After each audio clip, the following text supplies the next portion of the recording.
like to call upon stage Rrahul Sethi, Chief Metaverse Officer. I don't know how to pronounce this, but I'm going to take a shot at it. It is Webby 3 for a demo on Metaverse. Okay. Rrahul, the stage is all yours. Did I get Webby 3 right? Web 3, yes. Okay, fantastic. 3 people conceptualize Web 3 equals Web 3. Awesome. Stage is all yours. Thank you so much. Thank you so much. Wonderful audience. I'm not this technical as much as I heard today. Khan Sahab, I'm not. But I tried. I was with you. I am an experienced person. I believe technology is going to move from just a pure tech to a very experience side of things as we move along. And today's session is just a few minutes of mine where I want to take you through practically showcasing what exactly is all about Metaverse. So, well, the session is about the difference between a product called Spatial and a second product called Decentralized. Both of these products are very close to my heart. So I talk about it, I work on these things. So let's first start with Spatial. A few years back, 2017 or so, is when I was introduced to Spatial. The reason why Spatial is very close to my heart and also very close to most of the immersive designers in the world, because they have given a platform for 3D rendered models, which were earlier just very standalone pieces that you could just only access them on the computer. Now you can pick up those 3D models, place them into a Metaverse platform. The Metaverse platform gives this thing a bit of new things, you know. One, that on that 3D model, you can now collaborate, meaning you have a even nice manufacturing digital twin created, you know, in your organization. And you also have a machine which is lying somewhere where you call people to come and get trained on that machine. Now what you can do is to pick up those machine and the digital twin and put them into Spatial and have your people come and collaborate on that 3D content as avatars. Spatial also did a couple of, you know, good things to the 3D community. They gave us the wings to create bigger experiences. Here is an example of the experience that's created on Spatial.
Thank you, Gagan. Can you take us to the next slide of the experience? So we're going to look at how Spatial works right here and now. And the link on the top, just in case if you guys want to access on your computer or on your mobile phone, you can access that link on the top. And this is public thing. Even if you take a picture, you can always access it later on.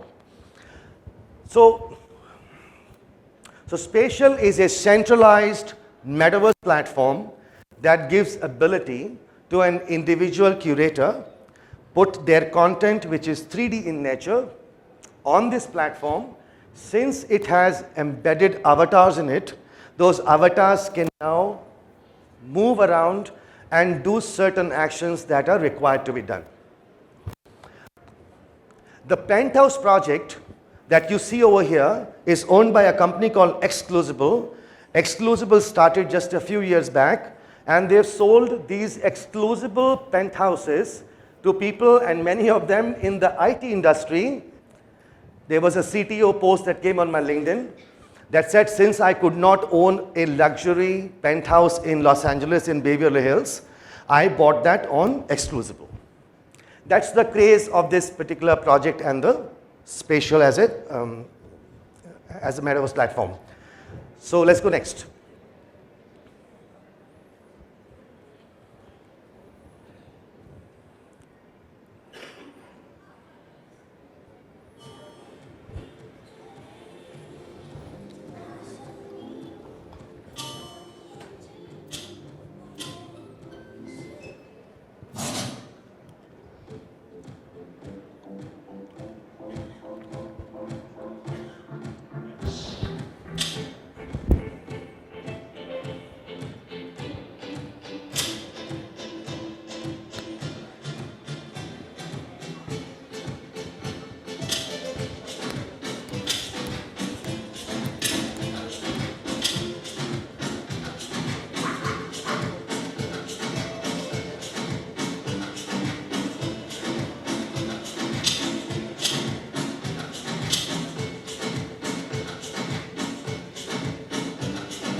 Thank you. Just reduce the volume. Yep. You can have a little bit volume, it's okay, but anyway. So second product is decentralized. Spatial, we concluded it's a centralized platform acting as a metaverse. We are now seeing a decentralized blockchain-based metaverse called decentralized. It's built on the Ethereum blockchain. It has its own currency called the Maya, and we as content curators, when it comes to metaverses, definitely Decentraland is one of the most, much popular platform in the community per se. The project that you see over here is very interesting. It's sports bar in the metaverse.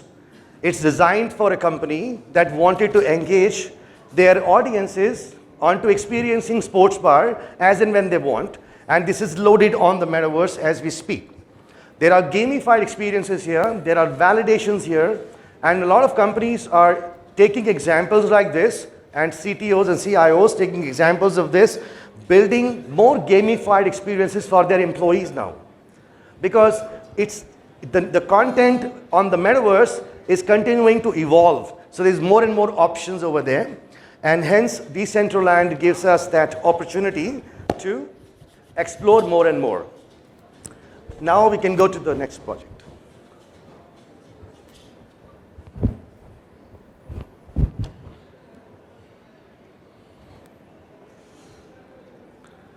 So with this, in the next 5 minutes, what we'll do is, we'll split this into two. One, where I'm going to showcase to you a retail mall that's coming up called Meta which is coming up in India, and the person, the entrepreneur who actually is building this is Gagan, who is also with me. And And the goal here for this kind of a project, again being built on the Decentraland, is to provide with retailers space to put up their products, commercialize NFTs, or even utilize them for events and co-work related work. So a lot of entrepreneurs, a lot of companies here, in fact, I met with a couple of my old friends from the Web3 community who are also here, and they are building different kinds of metaverse experiences. This is one of them where there are a couple of shops here on the ground floor, some 20 to 25 shops over here. And then after that, on the floors, you see one is the event floor, about 30,000 square feet space.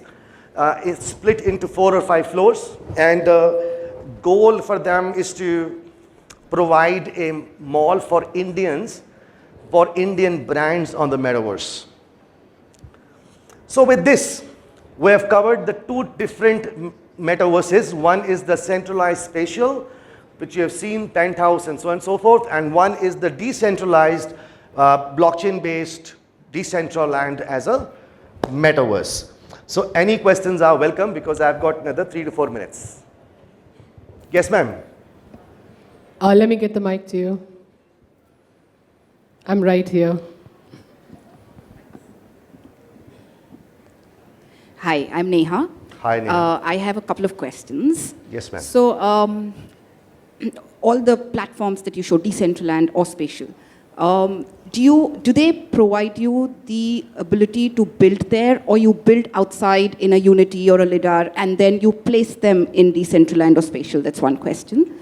The other is, why has Meta Bharat chosen Decentraland and not Spatial? And what is the audience in India for Decentraland today? Is it very popular, getting popular? How do you see it, its adoption in the Indian market?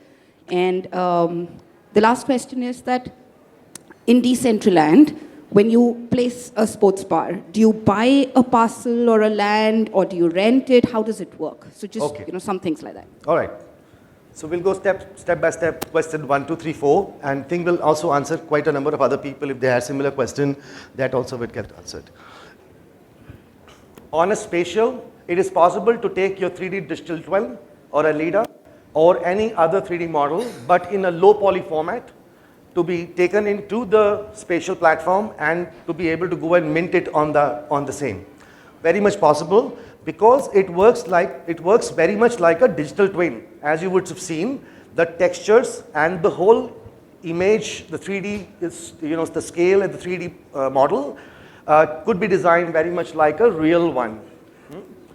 However, Decentraland does not allow that, because Decentraland has got its own set of NFTs, which could be in the form of walls, the different kinds of things that we use anyway.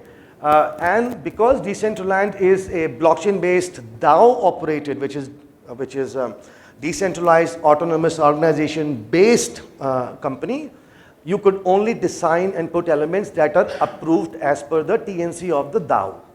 Okay?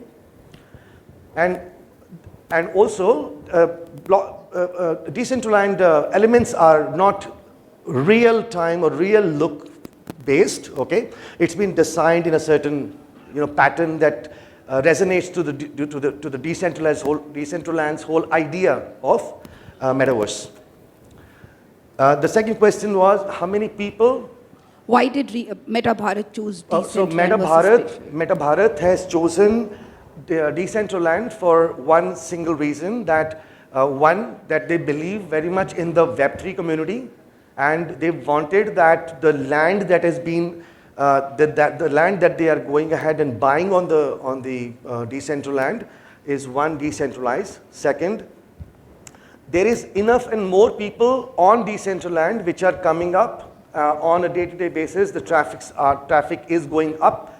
The traffic on other platforms are very high. For example, Roblox has got over 220 million users, and over 20 million come to play games on a month-to-month basis. Decentraland has got over 100,000 odd people. However, one of the things that Decentraland is very, very popular is because they still are not that comic as much as the other metaverses are.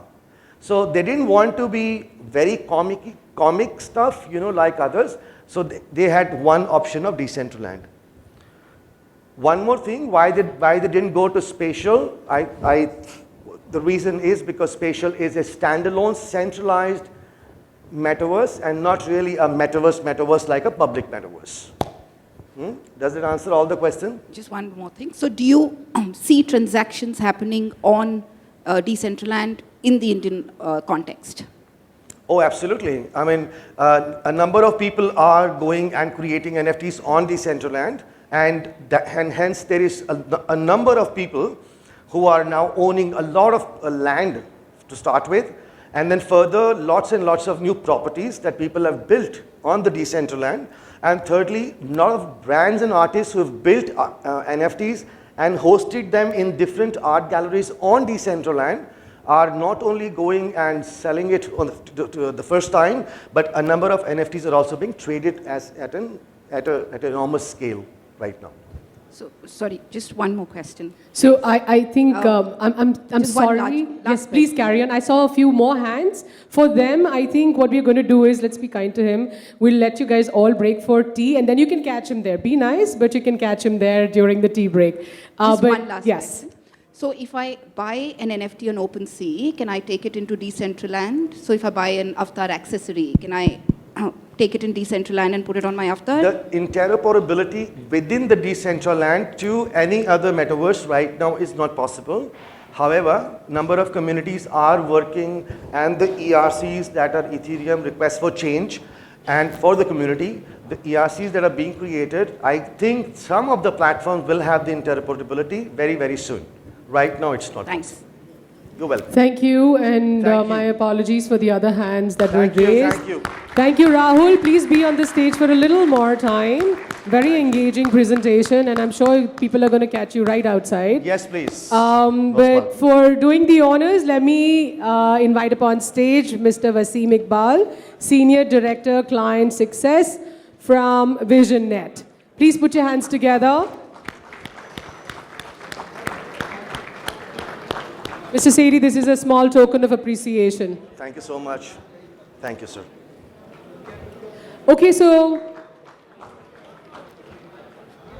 Thank you, sir. Absolutely, my pleasure. Thank you. thank you.